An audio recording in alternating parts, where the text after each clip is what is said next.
All right, ladies and gentlemen, welcome to MMADraft.com. I'm Frank Trigg here in the Las Vegas studios at Sid City, and that is Jared Platt. Right now is in San Diego. It threw me off. I thought he was going to be at the AMA Fighting Center in New Jersey, but he's down there hanging out with Phil, Mr. Wonderful, down in San Diego.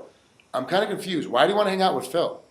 You know what? People ask me that more than you could imagine. Every time his name comes up, they say, you're not really friends with that guy. But, yeah, no, I'm out here, helping him get ready for his upcoming fight, April 27th in Newark, New Jersey. And, of course, great training out here, so it's always good to sharpen up, come out, get beat up a little bit by these West Coasters. Let's get the people at home at MMA Draft that don't know anything about you. D1 wrestler, full scholarship, Greco and freestyle champ, Pan American champ, and then you also won the no-gi worlds as well, correct? Yes. What weight was that at? That was at I think it's heavyweight. It was like I don't know. It's different from wrestling, man. It's like middleweight, middleweight, or some. It's some weight. So at some weight. Who you beat in the finals? I don't know. Yeah. See. No. It sounds like he's being preposterous. And it sounds like he's like being cocky. But this is what happens in wrestling. We wrestle 1,200 matches from the time we're about 6 to the time we graduate college. Do you remember every single guy? Do you remember this guy? Do you remember that? No, I don't remember every match. I have no idea who I wrestled half the time. Then you can put me in a no-gi match? I have no clue who this guy is. I got no idea. Seriously. Did you win by points or did you submit him? I won by points. I think it was a wrestler, actually. The guy, apparently he was like a D3 guy or something like that. So he went out and he was trying to play takedown. So that made things easy. Yeah, made it for an easy victory. So the semifinals was worse then. The semifinals was a harder match? The semifinals was a big half guard guy. He was playing that half guard, deep half guard sweep stuff. So it was that's a little different to deal with, especially for an inflexible guy like me. But get it done how you can. So right now, Jared, you're out there training Phil Davis, who's getting ready to fight Vinny Malis on in UFC coming up here pretty soon. You know more as a trainer, but aren't you getting ready to fight yourself here pretty soon? Yes, April 4th, I'm slotted to fight in Bellator down in Atlantic City at the Revel Casino. But I'm still waiting for an opponent. Actually, this has been a process actually. I was slotted to fight in Cage Fury Fighting Championships in November, but then, the Hurricane Sandy came, washed out a lot of stuff down there, had a lot of family. It was, pretty crazy. It's still crazy, man. But, so that washed that fight, and that took me, about 7 or 8 opponents to find somebody that would stick. And then, of course, that got washed, and then now it's, still working on getting an opponent. So hopefully we can get one locked in so I can, not that that's going to change much. Still gonna go out there and do what I do anyway, but it's I'd like to know who it is at some point. Some point before April 4th, you want to know who you're gonna be battling against. Right? Yeah. Even if it's at the weigh-in, they could walk right in. That's fine. Perfect. See, I like that. I like that old school wrestling mentality. We're kind of like, nothing against Josh Koscheck and Fitch, but they're like, look, we're never gonna fight against each other because we're teammates up there at AKA. And I've never been that guy. I'm like, I've had to wrestle my best friend in the semifinals to make the finals of the tournament. It's just how it goes. You still kind of have that same mentality. You'll pretty much, if you got to, you'll fight Phil, if that's what it is.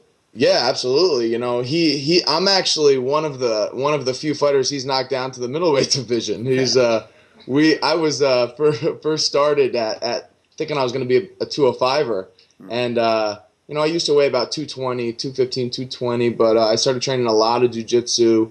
That's when I, went out and competed in Long Beach for the IBJJF Nogi Worlds.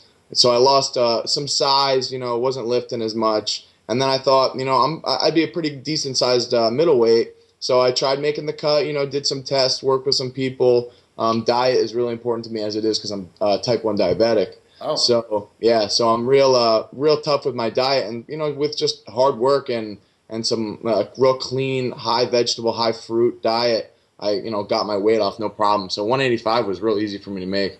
Now type 1 is not insulin based, right? Type 2 Type 1 is insulin based. Okay. Type 2 is not. Is you can control it with diet, exercise, and sometimes pills. So weight cutting and dieting and all that stuff can really mess your body up. That's going to shut your kidneys down. You can have a lot of serious problems.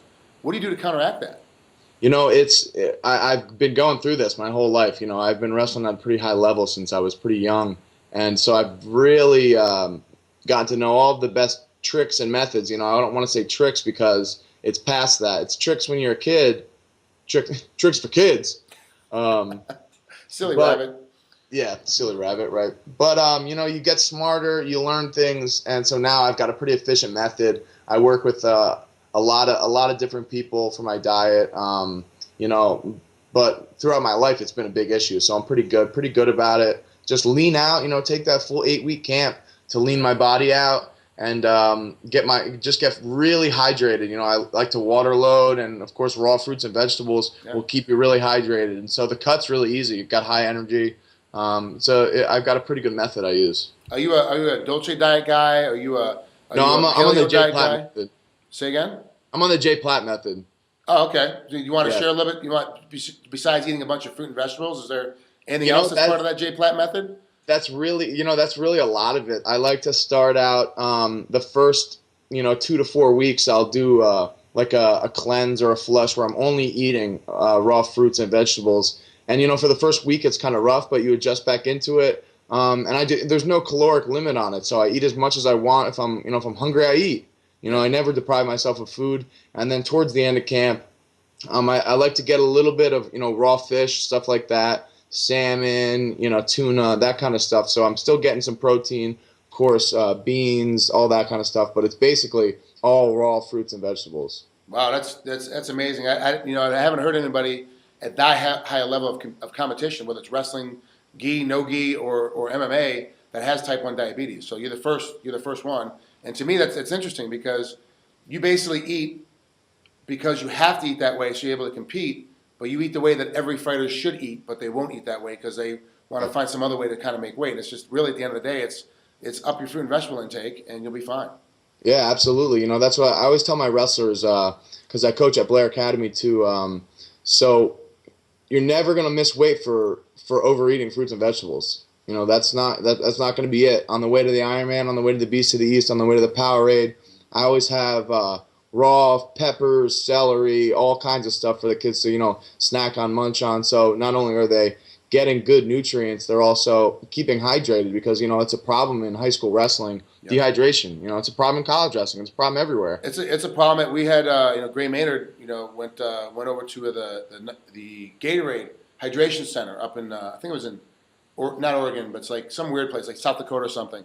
Right. He went up and where he came back where it's hot and everybody's always dehydrated. and he's like, I've been dehydrated for 12 years. Like I've just been walking around dehydrated. Like, I couldn't believe it. Like this is a guy that pounds a gallon of water every day. He's like, it's not enough. Like I have to do more water. I have to get more stuff. It's amazing. Yeah, I usually towards the last week or two of my camp, I'm drinking 2.5 gallons of water a day. Jeez.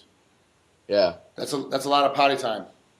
Yeah, it's a lot of potty time, but you know what? I find that mental toughness really helps in that. Yeah. You gotta, you're driving, you look at your watch, you're like, I gotta hurry up and get to the house. 'Cause I really have to go to the bathroom. I gotta. Yeah, you strategically plan your trips and your stops around the bathroom when you're drinking that much water. That makes sense.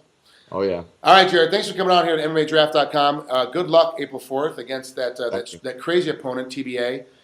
He's taken out a lot of guys. That guy. I think he's. To be honest with you, I think he's 150 and 150. It's kind of weird. Like he's got a 500 record. But, he's up and down. He always makes weight, and the silhouette's kind of weird. There's always a black silhouette. I've never seen a color photo of him. But you never see any white silhouettes. Yeah, you're right. You never don't. see any white silhouettes. What's up with that? I don't know, man. You got to talk to TBA. I don't understand why he doesn't put out the white version of himself. All right, Jared. Thanks for coming out. You have a good rest of the day. Man, we'll talk to you soon, Thanks, bud. you too, man.